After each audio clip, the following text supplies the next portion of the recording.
as I can remember, visitors have been asking us about having a film about the Hawk Conservancy. Well, there never seemed to be time. Well, now we've done it. We really hope you enjoy it. This is a behind-the-scenes look at all of the work that goes on at the Hawk Conservancy. We're going to take you from Andover to Africa. We're going to start by visiting the National Bird of Prey Hospital and introducing you to one of our rarer patients, an osprey.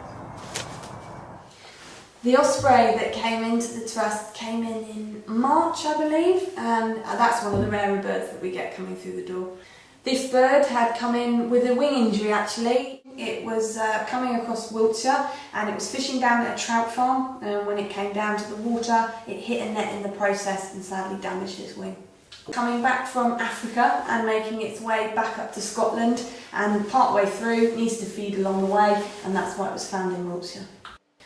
When the bird came into the hospital, it actually came in with a ring on its leg. So the British Trust of Ornithology had, when it was a youngster in the nest, ringed it, and that's how we could identify where its original location was from.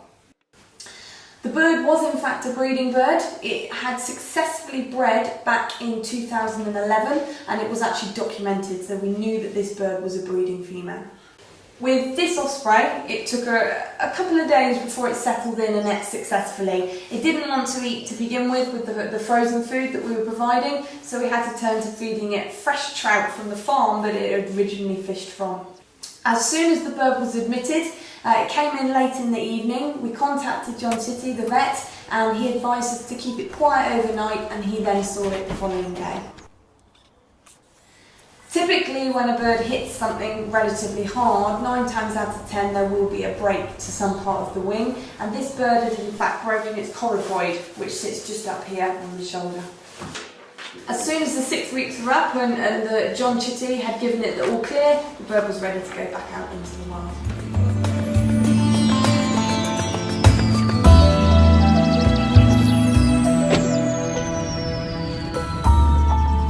When it's time for the bird to go and the box to be opened, we were all a bit not 100% sure how it was going to go, but we were all really relieved when it flew off beautifully.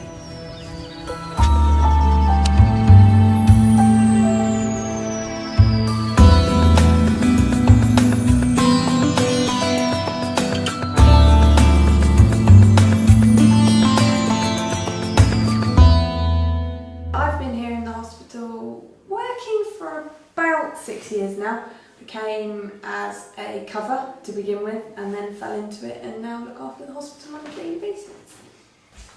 Back in 2010, the Trust came up with the idea of forming a group of hospital helpers which are vital for the hospital on the daily running. John Chitty is our specialist vet here at the Trust. John came around about 20 years ago during his work experience placement as he was studying to become a veterinary surgeon. Out of all the birds that have come in, my favourite has to be the honey buzzard because I've got to go to Gambia to release it. The birds are brought in mainly by the public, but we'll also get them coming in from wildlife liaison officers, RSPCA, even farm owners as well. When the bird is ready to be released, it's an amazing feeling. You know, the fact that that bird has been recovered, rehabilitated and gone is amazing.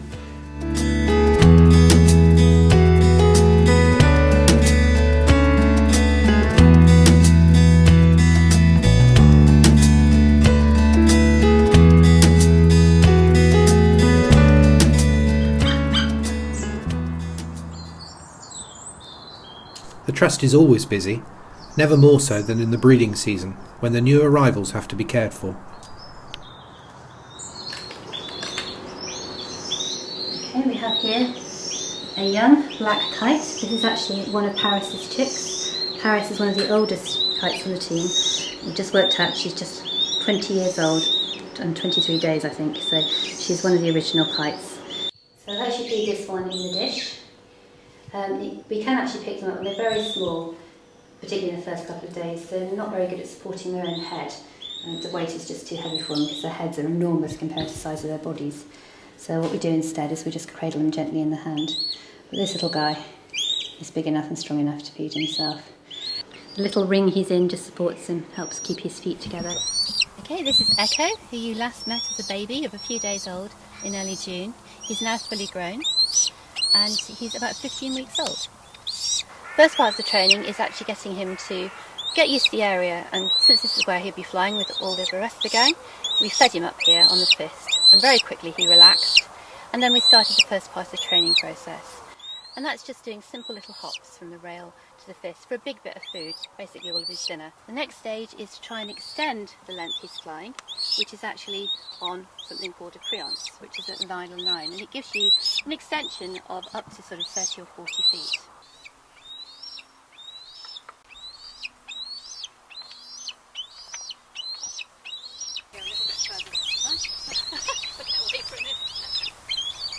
Then the scary part.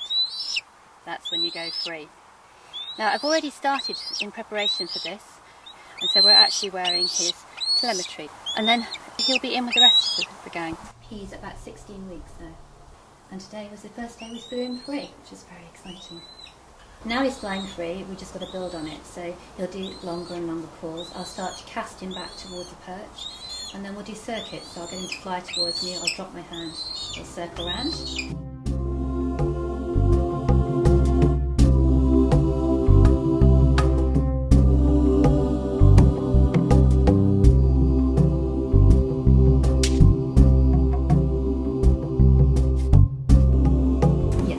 They're your bird while you're training them. You kind of borrow them and then you give them back.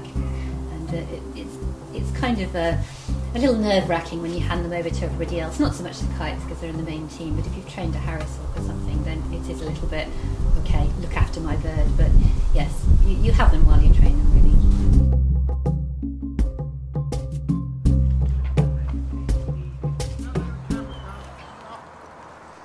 Conservation and research are central to the Trust's philosophy, but it is often work that goes unseen by the visitors.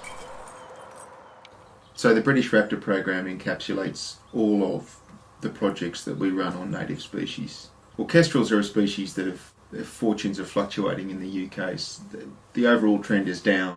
And what we really don't know is what's the best intervention that, as in a conservation context, what's the best intervention that we can apply to improve the conservation status of kestrels.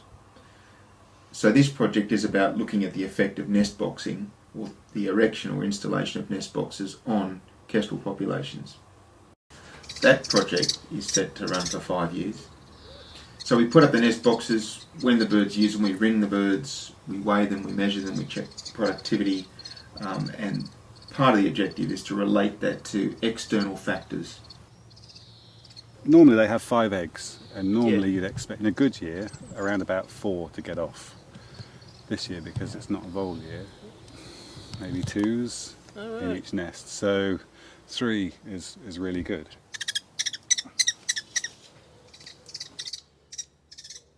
The Trust's main and primary focus overseas is on vultures, and there's a reason for that. It's because they're the most threatened group of birds in the world. So out of all the species, the 23 species around the world of vultures, they have a higher proportion of birds that are red listed on the IUCN red list than any other group of birds, which is why we focus on vultures. And they're also a species that's always been very much a part of the park as well, so people can come and see the birds in demonstration in the aviaries and actually get a real good feel for them. So we work in 2 main areas. One is South Asia and the other one is in Southern Africa. So the South Asian work is conducted, it's called the GIPS Vulture Restoration Project, and our partner is WWF Pakistan. And that's part of a much larger regional consortium or partnership called SAVE, which is Saving Asia's Vultures from Extinction. So we work in Pakistan, there's other organisations in Nepal and India and Bangladesh, Cambodia, and they've all grouped together to do that. So there's 2 main activities in Pakistan. One is a conservation breeding centre at a place called Chungamanga, which is just south of Lahore in eastern Pakistan. And then more recently work's focused on the establishment of what's called a vulture safe zone, which is an area that surrounds an existing area or a remaining area of breeding vultures. And the vulture safe zone has an area, or a radius of about 50 kilometres. And the idea is to make that safe as possible for vultures centred on the breeding area. And when we talk about safe, what we're talking about is removing the primary threat to vultures, which is a veterinary drug called diclofenac, which is poisonous to vultures once it goes through a cow's system. Domestic cattle's the main diet for vultures in Pakistan and South Asia. So the work we do in Southern Africa has got a slightly different focus to the work on vultures in South Asia, primarily because the vultures in South Asia are all listed as critically endangered, whereas in Southern Africa we're working on 4 species. So the 4 species are African white-backed vulture, which is endangered, white-headed vulture, which is vulnerable, lappet-faced vulture, which is also vulnerable, and the hooded vulture, which is endangered.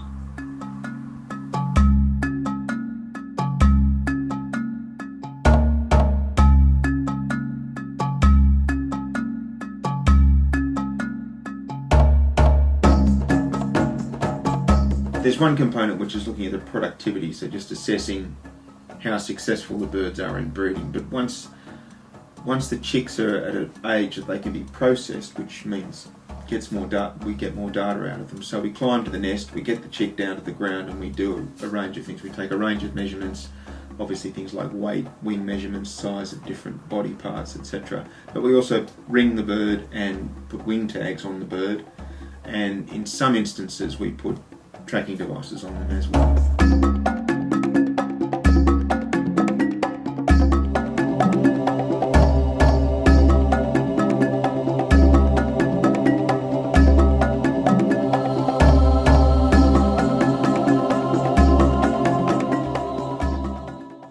So the wing tag's a very, very effective way of getting re-sightings of birds. That's basically what we do, and then they go back in the nest and fledge later on. There's a concept that's been used in many parts of the world, but it's particularly prevalent in South Africa, called vulture restaurants. The vulture restaurant concept is centred around providing safe food for vultures. So Dronfield Nature Reserve has a vulture restaurant, and that's been operating now for, I think, at least 15 years. So it's a very useful resource for getting re-sightings of birds. Probably the number one threat at the moment to vultures is poisoning, both direct and secondary. They're unsustainably harvested for the witchcraft trade. They collide with power lines, they get electrocuted, they drown in farm reservoirs, they're suffering from loss of habitat, irregular food supplies. So in short, there's a whole suite of negative factors that are affecting vultures, and the fact that they're so wide-ranging and they can travel vast distances so quickly is actually what they've evolved to do very, very well, is actually one of the reasons why they're suffering as they are, because they travel and they're exposed to a wide range of threats across a very large area over a very short period of time. So I like vultures for lots of reasons, but they hang around in groups, they spend an inordinate amount of time looking after their offspring, maybe as little as 1 chick every 2 years, which is a very slow reproductive rate for a bird. They fight. I mean, the great stat is, if 100 vultures turn up to a carcass, 80 will come because they're hungry, 15 will come because the other vultures have come, and then 5 turn up just for the fight, really, and I love stats like that. So they're characters, and that's probably why I like them. Well, my favourite's the white-headed vulture. It's the one I've spent the most time looking at, but it's an unusual bird. Because it's cool. It's weird. It's unusual. It's not a vulture in the true sense of the word. It's a hunting vulture. It's very, very different to other vultures, and we didn't know very much about it maybe 5-6 years ago. We're just beginning to open the door on the life of this very unusual bird.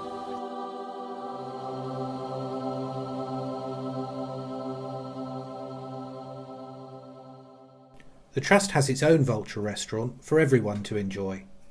Vulture Restaurant.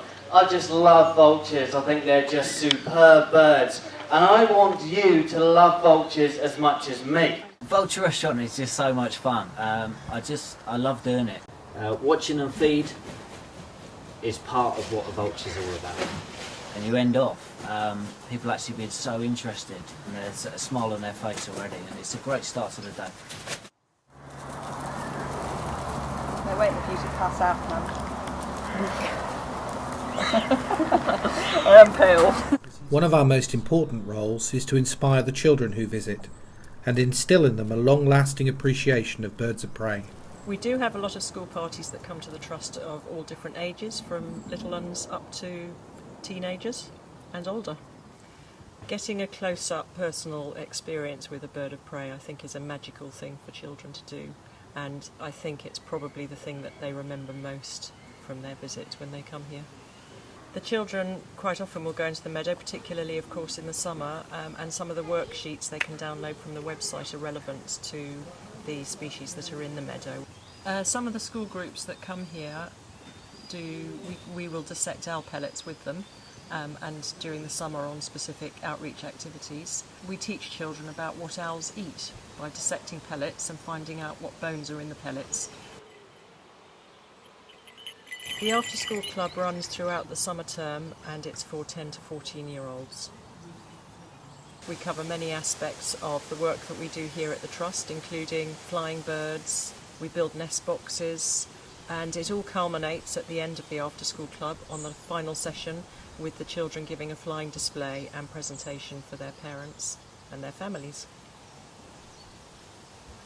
We want children to learn about the conservation work that we do and the importance of birds of prey within their ecology, within the environment that they live in. We have a dedicated team of falconers at the Trust who fulfil many roles.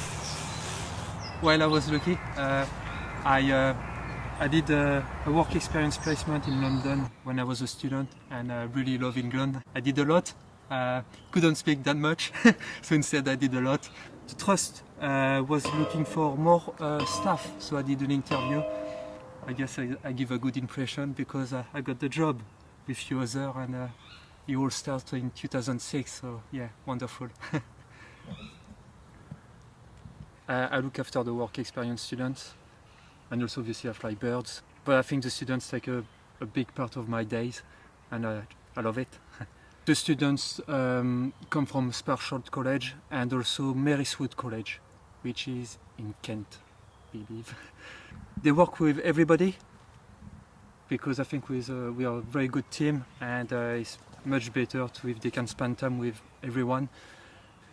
Volunteers, I really like them because they bring something new to us, and even if they spend a day, usually it's one of their days off, and I think without them, I don't think we can do what we are able to do at the moment. So yeah, big force at the Trust, I guess, the volunteer. Yeah, love them. Few of them do a lot of husbandry. They spend a long time doing nest boxes, and after that it's a lot of maintenance work, but it depends on the skills of the person. I love flying birds. It's like I don't know, addiction, I guess. Winter can be difficult, especially if we have snow, and I like to see people. I like faces. I like I like to fly birds for all of them, and so if the winter is long, it can be a bit difficult. But yeah, we always try to fly our birds in the rain if we have to, and we usually manage to do something good for them. So, and they always appreciate anyway. So I think my life is in England. This place is very special for me, and yeah, I guess so. Yeah, yeah.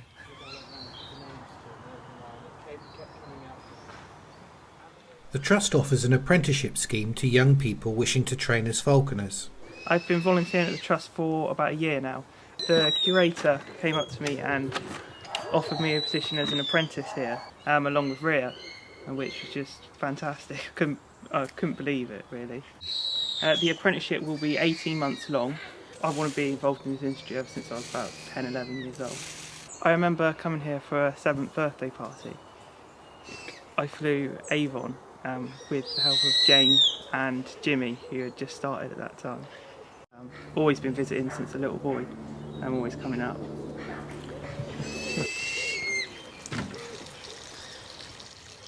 But I really enjoyed doing the maintenance work because after you've done it all, you can look back and say, I did that, when somewhere's nice and clean and it all looks really nice.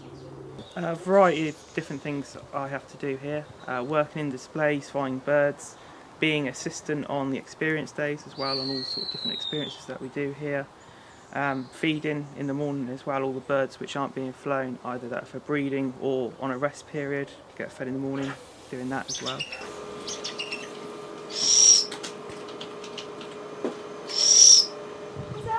Big smile. The first flying display takes place in the lower flying grounds. The display has loads and loads of different species. The sky's filled with a huge amount of different birds, which mainly are lowland predators. So they all kind of hold the same theme of being more of a lowland species of bird of prey. Definitely, the secretary bird is kind of everybody's favourite. She's our signature bird, if you like. Madeline's over 20 years old now, and so she's kind of been in that display since the very, very start. So she's almost the backbone of that display, I always think. No, they're really, really unusual, striking species. I mean, they kind of go against the grain of every single bird of prey. They're pretty much solely pursuing prey down on the ground using those long legs, and to look at them as well, they're such a different species of bird, which is why I think she makes that display so famous pretty much single-handedly. Okay, a bird of prey, all the birds of prey sort of are brought together because they use their feet and their talons to catch their prey. So a kingfisher, for an example, is not a bird of prey because it uses its beak. Whereas Madeline, being a raptor, uses her feet in an incredibly immense way of striking her prey using the back talon, which famously a lot of raptors do. The crest can be all sorts of different reasons. You know, a goshawk like Lola here has a bit of a crest, but a secretary bird has a huge one, which could be used to act as a defence for snakes, so it almost moves around and could be a key feature for a snake to bite. But they also use it for display purposes as well, so when attracting a mate, they'll put it up to make themselves look a lot more impressive than they already are. The face changes colour for all sorts of different reasons. It can be a beautiful hot sunny day which gets her blood pumping around her body quicker, and so her face will blush bright vibrant colours then. But it also can be for excitement, and also when they're hunting as well, so it can change colour depending on sort of how the bird's feeling or even the climate, so lots of different reasons. Madeline does take it upon herself to ignore the rubber snake and kick the falconer quite a lot. It's the highlight of Visitors' Day.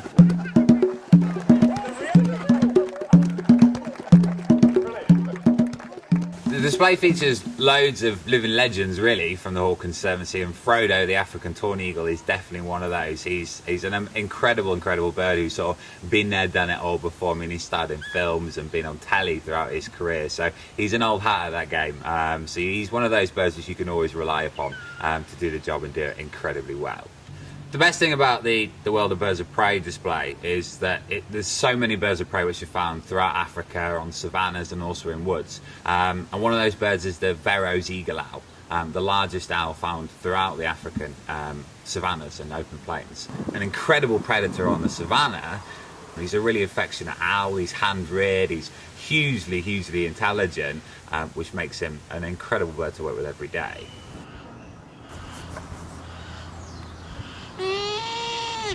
When we let the falcons fly in the show, it offers, you know, a unique up-close view of one of the fastest predators on the planet. The World of Birds of Prey display lends itself to nana falcons. So these falcons, which fly every single day, will go out to hundreds of feet, tiny little specks in the sky, and then we can get them to do what a falcon does naturally, is tuck its wings into its body, make itself into this aerodynamic shape, and plummet back into the arena at speeds in excess of 100 miles an hour.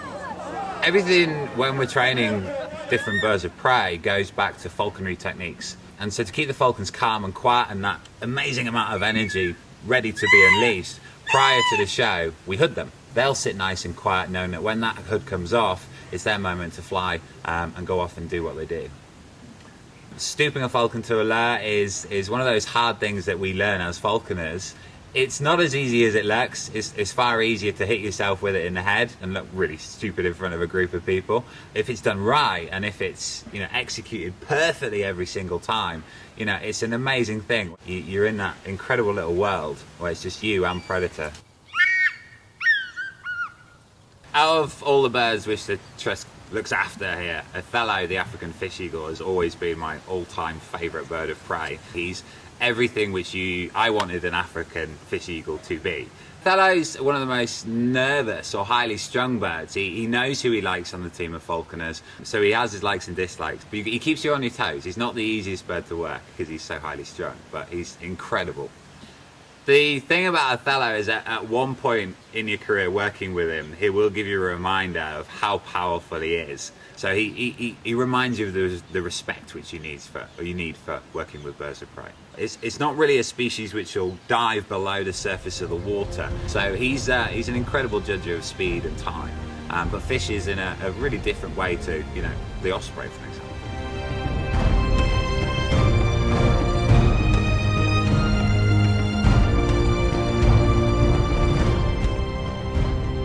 Throughout the year, if you regularly visit or come on different occasions, you're going to see different shows. So that gives a chance for other birds to come out. And one of those real famous, you know, cold temperature birds is the snowy owl. And so Sweeney Todd gets her chance to come out and show visitors what she can achieve and what she does every day in the wild. They fly in a completely different way because there's no trees in the Arctic, so they're not using high vantage points to spot prey.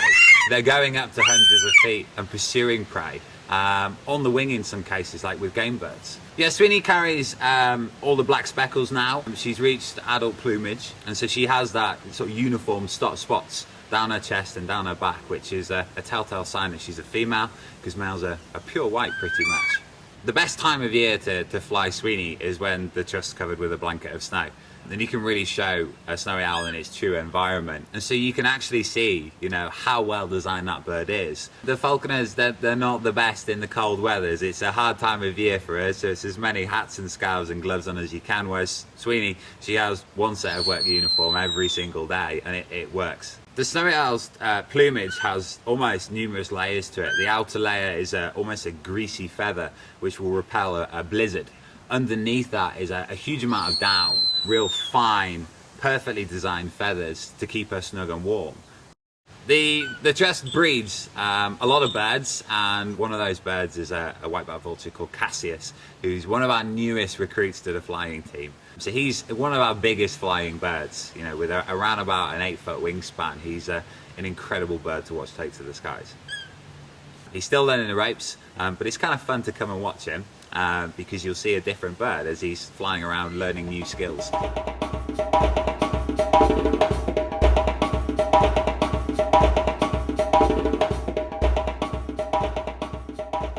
We're not just experts at training birds of prey. We can go against the grain and we can train a team of Indian runner duck. They hurtle across the arena at lightning speeds with an audience cheering them along, and then, you know, the winning duck is the first duck with its head inside the bowl of grains. Birds of prey and humans have had a close association for thousands of years. All throughout the season, the Trust run experience days, and the falconers share their passion for birds of prey with small groups of guests.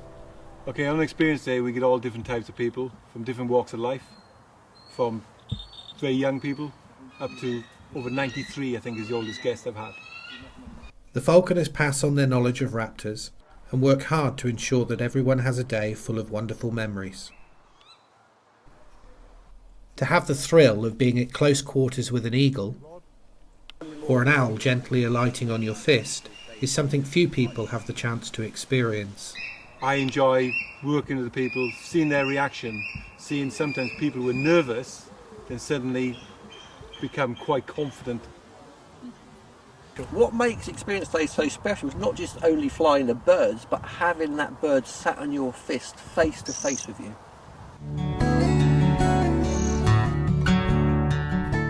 One of the highlights of our guest day is handling and flying a team of Harris hawks in a private flying arena adjacent to the Trust. Arm out, push and roll.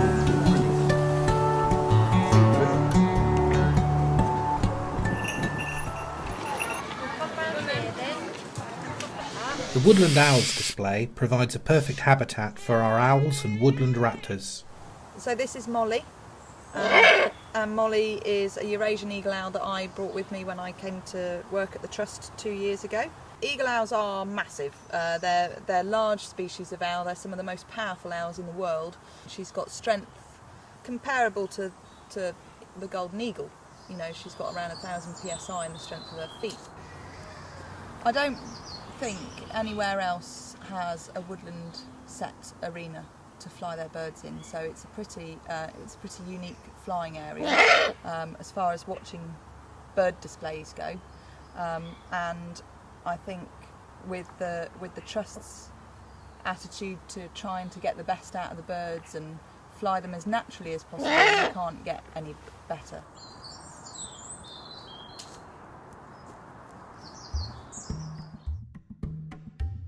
We fly a bird in here called Mindy.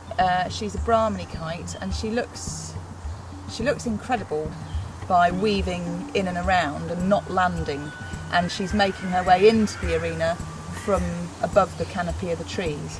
She can fish. They would naturally be found anywhere there's water, and she swoops down and just literally skims it off the surface of the water.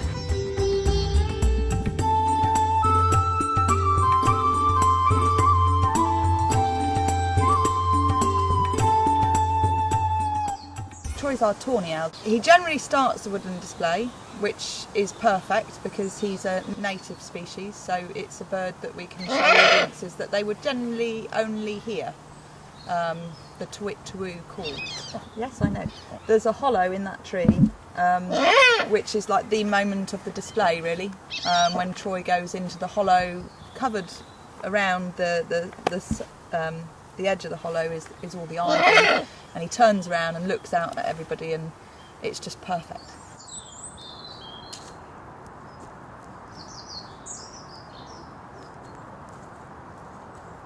There is a pair of greys flying, and they go by the name of Ennis and Vulture. They're really quite enchanting to see fly because of that soft, typical owl flight and that very ghost-like appearance. We fly a Harris hawk in the woodland owls. They're used for falconry, and they're often worked in wooded areas. When they go up into the trees and they're on the high perches, and they go right into the top branches, and you're able to see this split-second decision of the bird where it just falls. Our Owls by Moonlight evenings have been really popular. After supper we come up to the woodland arena. It's very subtly lit around the whole arena, but there are sort of big patches of darkness, so that when the birds fly, they're literally moving through patches of light, so you get glimpses of the birds working.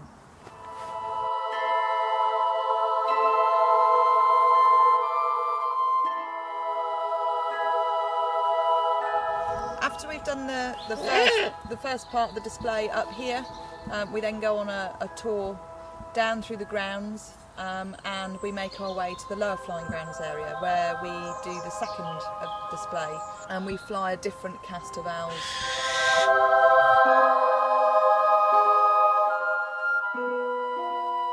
The lower flying grounds is a much better arena for the birds that need that bit more space and benefit from being in an open arena. And when you watch birds like Sweeney Todd, who's a big star, it's a big arena, but she easily fills the sky.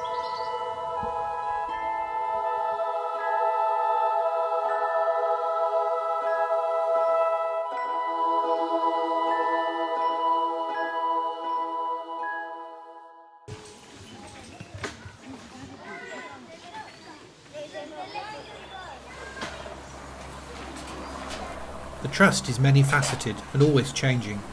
Our Chief Executive has the job of guiding the organisation through these changes. So this has really provided a valuable resource for our visitors. It means we can now seat over 100 people at one go. We've recently built some new rehabilitation aviaries which provide us with a spectacular facility for taking birds that have been injured or orphaned and getting them ready to release them back into the wild. Okay, in this section here we have basically heated bays, just like we have inside the hospital. When a bird originally comes in, it will be put into one of these cubicles and can be handled every day quite easily. We have a fabulous new wildlife pond that was built with help from our volunteers over about 9 months and was opened over the summer and provided a fantastic facility for children to go and do pond dipping and really get close to nature. We really enjoyed seeing them have fun doing that. One of the highlights I've had in the last year was I was able to participate in the Nest Box Challenge weekend. That integrated into one of our conservation research projects about kestrels. And it was a fabulous weekend where we again had a lot of volunteers that came in and helped the project. And we were able to bring in our president, Chris Packham, who helped support the weekend. One of the things I want to make sure we continue to do as we progress in the future is to maintain that spirit of excellent customer service and excellent visitor experience. And all of this is done because we want to support the conservation work that we're doing.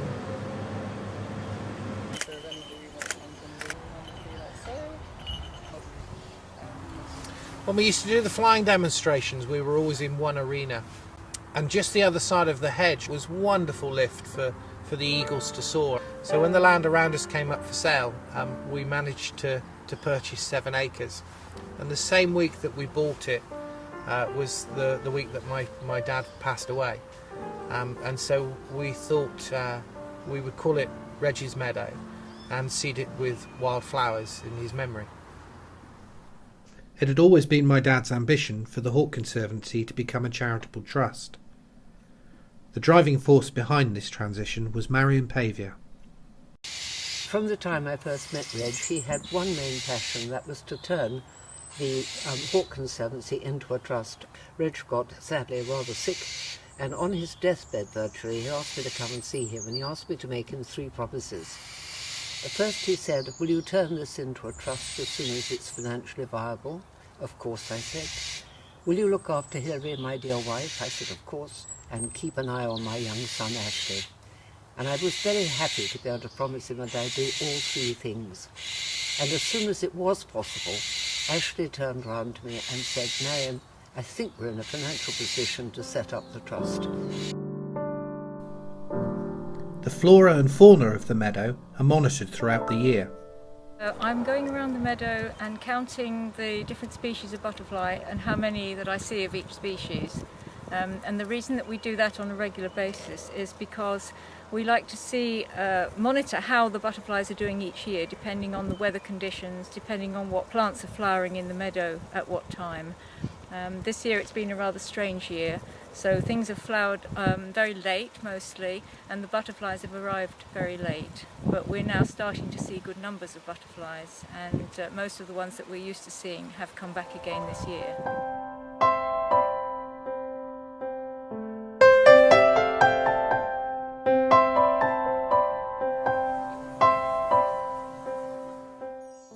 Mum and Dad had an injured heron that only had 1 wing, and it used to live on the pond, and every day my dad would go and feed it, and one day a wild heron flew down and joined the injured heron and stole the injured heron's food. So he fed the wild one as well, and after a fortnight he had 40. And every day he used to come up late afternoon and ring a bell and put the food out for the herons, and they'd all fly down from the trees. And we still do that today. It's the one sort of continuous thread that's gone on for almost 50 years. Every day we go out, we ring a bell, we put food out for the wild raptors, but inevitably the herons come in and steal it as well. And I sort of romantically imagine that there is a generation of herons that have carried on doing that over the decades.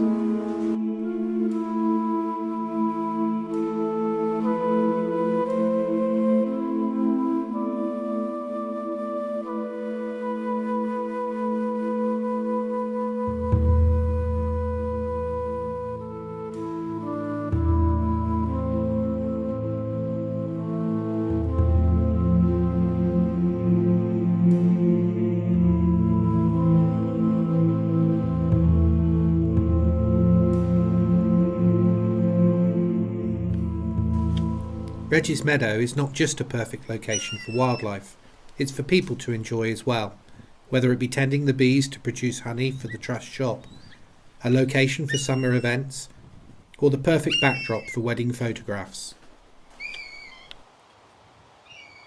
Gary Benton is our assistant curator, and amongst many other responsibilities coordinates our flying displays. I've been at the Trust now for just over 14 years. Originally I came here on work experience, and then when that ended I kept volunteering on a weekend and any spare time I had, just coming along and enjoying working with and around these birds. My dad is a falconer, yeah. He has always flown birds in his spare time, and it's certainly one of his hobbies. He kind of grew up with watching my father handle and fly birds, and always wanted to have a go myself, and just kind of followed in his footsteps. It was either flying birds of prey or join the police, which is what my father does for a living, and I chose birds. Alfie, my eldest child, is besotted with birds at the moment. He absolutely loves it. Every time I come up, even on my days off when I'm training or flying my own birds, he's there by my side. Working with birds of prey for a living is much more than a job. It's definitely a way of life. It's a huge passion of mine to work with birds of prey, and it's definitely not a 9 till 5. I remember being told many years ago that this is not a job, it's an adventure. The 2 o'clock display is one of the most difficult demonstrations to orchestrate, for the main fact that we've got so many birds flying and so many different people that need to fly those birds, all looking for different signals and where they need to be at certain times, and then going home at different times. So it's there's lots of things that can go wrong and occasionally do go wrong. We're sat here in Reggies Meadow, and what's so special about this place is it's a fantastic area to fly birds, and more importantly to watch birds fly. During the summer months we begin the Valley of the Eagles display by bringing the meadow to life with our medieval pageant, the Sarsen Falconer. The visitors who volunteer really enjoy taking part.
Saxon is a female golden eagle. She's been here for just over a year now, and she's just over 20 years old, and been part of various breeding programs over the years, and then her final partnership came to an end, so she was offered to us to fly in demonstrations. I really like Saxon because she is a species that I've always wanted to work with and never had the chance to. She is an iconic British species, not an easy bird to handle. We've definitely got Saxon's age on our side in that she's no spring chicken, so she's not wanting to go off and fly and go all over the place. She's quite happy with quite simple flying, and from my perspective it's a fantastic achievement just to get this bird flying in demonstrations. We're really into flying our birds as naturally as we possibly can here, but I find some of our most popular birds that we fly are actually the hooded vultures. I think they like the hooded vultures, one because they fly in a group, which people always like to see birds in numbers. I mean, if you don't know where to look next, it's fantastic from a visitor's point of view. The audience just like to see them up close, and the fact that they're shaving right across the top of their heads, people just love it, and that's all you've got to do.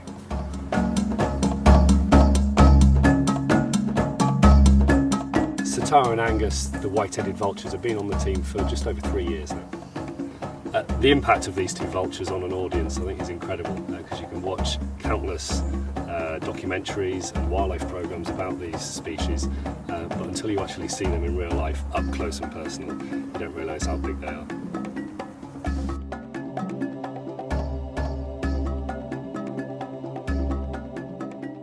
We've been flying black kites here for over 20 years now.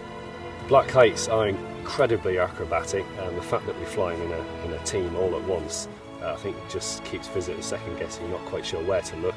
One minute they're over to your left, the next they're flying behind you at height, stooping almost like a falcon on occasions. They actually make flying look effortless. I think that's why they're so good to watch.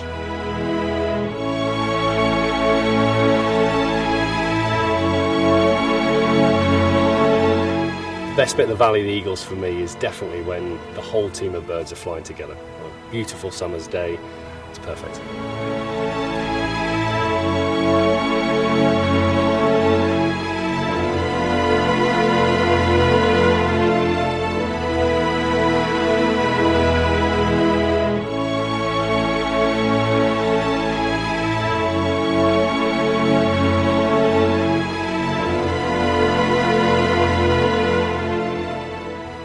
When we use the catapult with the kites, I think you're seeing them at their very best, or certainly their most agile, because they're really having to try to catch the food.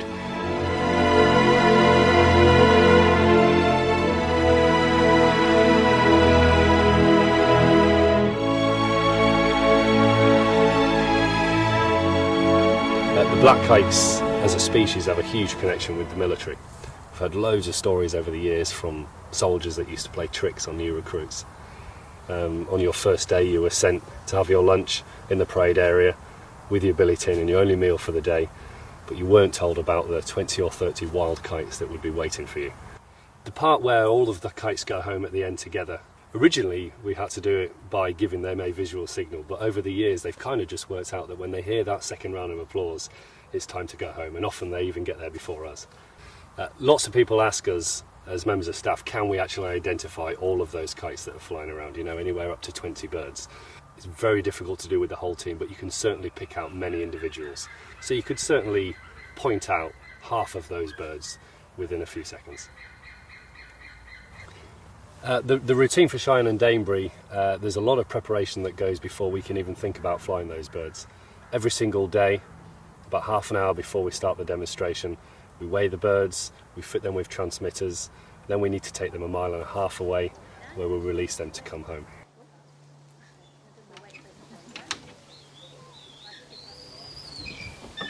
Andy Hinton, our curator, if he's free on a daily basis, will take those eagles over. He loves doing it, gets them out of the office for a bit.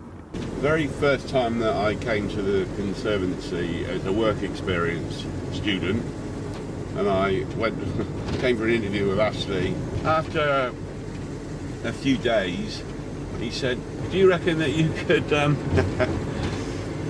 take an eagle with Mike and go and let one of the eagles go? I went, oh wow, really? He went, yeah, you look like you can handle one of them easily. And I absolutely loved it. For the rest of the time, it was like, Andy, are you all right doing one of the eagles? Yeah. And then when I went back to college, every opportunity I got, I came and did voluntary work. And he always used to get me doing odd bits of building. And he'd say, right, Andy, you wouldn't mind spending the day doing this or that? And I'd say, yeah, but, yeah, we know, you want to do the eagles at 2 o'clock. They used to call me the man on the hill. Right. Funnily enough, my surname Hinton means man on the hill, or settlement behind the village. That's his original meaning. Before we fly the eagles, we need to get clearance and permission to fly from Thruxton Airfield. Thruxton Controls, Hawk Conservancy, permission to release 2 eagles in 2 minutes' time, over. Hawk Conservancy, Thruxton Tower, good afternoon, that's approved. There is one rotary at the moment in the correction 2 now, actually, going round on the main runway, but I'll let them know. Yeah, that's great. Yeah, I have seen both the helicopters, but that's great. Thanks very much.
production controls of Hawk Conservancy, just to confirm that both eagles are now safely back on the park.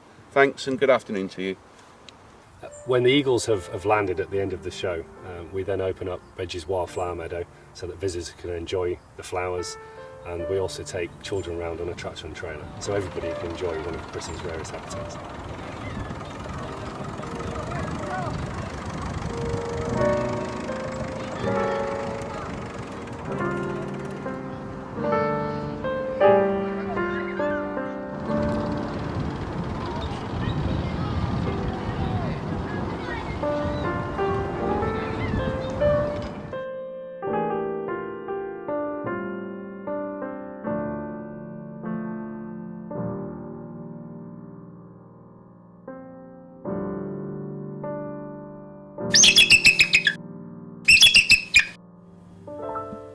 We hope you've enjoyed our film.